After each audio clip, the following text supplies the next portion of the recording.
नमस्कार प्यारे बच्चों, फ्लैश एकेडमी चैनल में आप सबका स्वागत है। आज हम लोग बात करने जा रहे हैं नीट का सिलेबस, जेई का सिलेबस रिड्यूस हुआ है कि नहीं। बहुत हल्ला है भाई साहब मार्केट में, तो इससे रिलेटेड कुछ बातें शुरू करने अपन लोग जा रहे हैं। तो बच्चों सबसे पहले तो ये पूरा जो बवाल मचा है, सबसे पहले तो एक बच्चे ने एक सवाल पूछा था हमारे मिनिस्टर साहब से, है ना, कि नीट और जेई का जो रिड्यूस सिलेबस है उसके अकॉर्डिंग होगा कि नहीं। तो उनका जो रिप्लाई था, उनका जो जवाब था, मैं आपको ये वीडियो चला के दिखा देता हूँ। आप देखेंगे तो बहुत ही ज़्यादा उसमें कन्फ्यूजन है, बहुत सारे कन्फ्यूजन उसमें क्रिएट हो गया। तो पहले वो वीडियो आप लोग देख लीजिए। महोदय, मेरा आपसे यह प्रश्न है कि इस वर्ष बोर्ड परीक्षाओं के लिए हमारे सभी विषयों का सिलेबस कम कर दिया गया, जिसकी वजह से हम कई विषय वस्तु नहीं पढ़ पाए हैं। तो मैं यह पूछना चाहती हूँ कि क्या हटाए गए विषय वस्तु से संबंधित प्रश्न हमारे आने वाले प्रतियोगी परीक्षाओं में हमसे पूछे जाएंगे? धन्यवाद। आपने बहुत अच्छा आदित्य आपने प्रश्न पूछा है, क्योंकि बहुत सारे जेई और नीट के परीक्षाओं में बैठने वाले छात्रों के मन में ये विचार आता है कि जो 30% कोरोना काल में हमने पाठ्यक्रम को कम किया है, कहीं ऐसा तो नहीं कि जो पाठ्यक्रम कम हुआ है उससे भी प्रश्न आएंगे जिसका फिर उत्तर दे सकना आपके लिए बहुत मुश्किल रहेगा, संभव नहीं होगा। इसीलिए जब जेई की और नीट की परीक्षाएं होंगी तो अभी जो कम किया गया है पाठ्यक्रम, वो जो प्रश्न है उनकी सीमा 100 से 150 तक बढ़ा दी जाएगी, और वो जो पाठ्यक्रम 30% का कम हुआ है उन्हीं सभी प्रश्नों के अंदर वो समाहित होगा। तो इसलिए आपको किसी प्रकार की चिंता करने की जरूरत नहीं है। आपका जो कम हुआ है पाठ्यक्रम, उसी से आपको सब प्रश्न मिल जाएंगे। तो जैसा कि आपने सुना, दो बातें निकल के आई। सबसे पहले तो सिलेबस रिड्यूस होगा, फिर दूसरा उन्होंने ये बोला कि नंबर ऑफ क्वेश्चन बढ़ जाएंगे। अगर सिलेबस कम हो भी रहा है तो आज का मैंने दैनिक भास्कर में एक आज का आर्टिकल पढ़ा था, शिक्षा मंत्रालय ने कहा है कि जेई और नीट का सिलेबस पिछले साल की तरह ही रहेगा। ठीक है, ये स्क्रीनशॉट आपको साफ साफ दिख रहा होगा, है ना। तो सिलेबस कम हो रहा है नहीं हो रहा है, आप उन चक्करों में ना पड़े।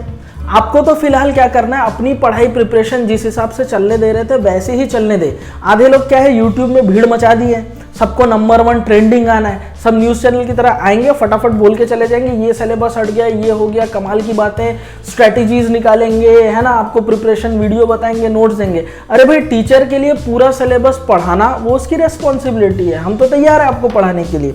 लेकिन अभी बहुत कंफ्यूजन सा माहौल है। अभी आप सोचेंगे कि मैं सिलेबस को रिड्यूस के हिसाब से पढूं या जो जैसा मेरा चल रहा था तैयारी उसके हिसाब से करूं। फिर आप जब क्वेश्चन प्रैक्टिस करने आएंगे, आपके पास तो मटेरियल जो होगा वो अपडेटेड तो नहीं है। आप किसी भी इंस्टीट्यूट के लिए जाहिर सी बात है, मटेरियल तुरंत अपडेट कर पाना तो पॉसिबल नहीं है कि नहीं। तो वो टॉपिक जो आपके सिलेबस में है नहीं है, उनको छांट के क्वेश्चन लगा पाना ये तो पॉसिबल नहीं है। हाँ, आप ये कर सकते हैं, कुछ टॉपिक्स जो एंटायर चैप्टर जो आपके सिलेबस से हटा हुआ है, जैसे केमिस्ट्री में 3-4 चैप्टर ऐसे हैं, केमिस्ट्री इन एवरीडे लाइफ हो गया, ठीक है, पॉलीमर हो गया, तो ये पूरा का पूरा चैप्टर्स जो मेटलर्जी हो गए उनको आप छोड़ दें, अभी ना पढ़ें। और मैं स्ट्रांगली रेकमेंड करूंगा, इनऑर्गेनिक केमिस्ट्री और ऑर्गेनिक केमिस्ट्री में आप कुछ भी ना छोड़ें, पूरी प्रिपरेशन रखें एनसीईआरटी बेस्ड सिलेबस की।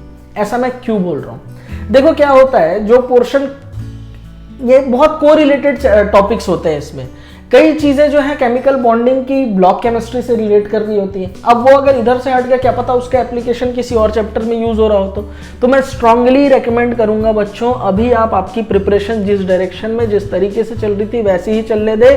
सिलेबस कम हो रहा है ज्यादा और उसके पीछे ना भागे। हाँ, फिलहाल आपके पास जो सिलेबस का रिड्यूस सिलेबस का प्रिंट आउट या आप तक तो पहुंच ही गया होगा, उसमें जो एंटायर चैप्टर हट गए उनको हटा दें, और जो सिलेबस रिड्यूस वाले उनको बाद में के लिए रखें, या जस्ट ऐसे ही उनको पढ़ते रहें। ये नहीं कि इनके पीछे आप दिमाग लगाएं। अभी हमारे पास देखो कितना मुश्किल दौर था, उसके बाद हम लोग धीरे धीरे करके पटरी पे आ रहे हैं अपनी पढ़ाई के लिए, और उसमें भी आप इन चीज़ों पे उलझते रह जाएंगे तो पढ़ाई की तो लग गई ना दोस्तों वाट, ठीक है कि नहीं। तो आपको क्या करना है, रिड्यूस सिलेबस हो रहा है नहीं हो रहा है, जाने दो, आप अपने हिसाब से तैयारी चालू रखें। ऑफिशियल अपडेट नहीं आया है, ये किसी पर्टिकुलर स्टूडेंट और मिनिस्टर के बीच का टेलीफोनिक कन्वर्सेशन था। एनटीए ने कहीं अभी तक नहीं बोला है कि सिलेबस रिड्यूस हो रहा है। और आज दैनिक भास्कर के पेपर का मैंने आपको आर्टिकल भी दिखा दिया, तो गलतफहमी ना रहे। बहुत सारे यूट्यूब क्रिएटर्स जो है फटाफट बोल देते हैं, उनकी बातें ज्यादा ना सुने। आप जैसी तैयारी कर रहे हैं वैसे करने दें। ऑल द बेस्ट, जय Hind. Academy. Like, shit. Subscribe.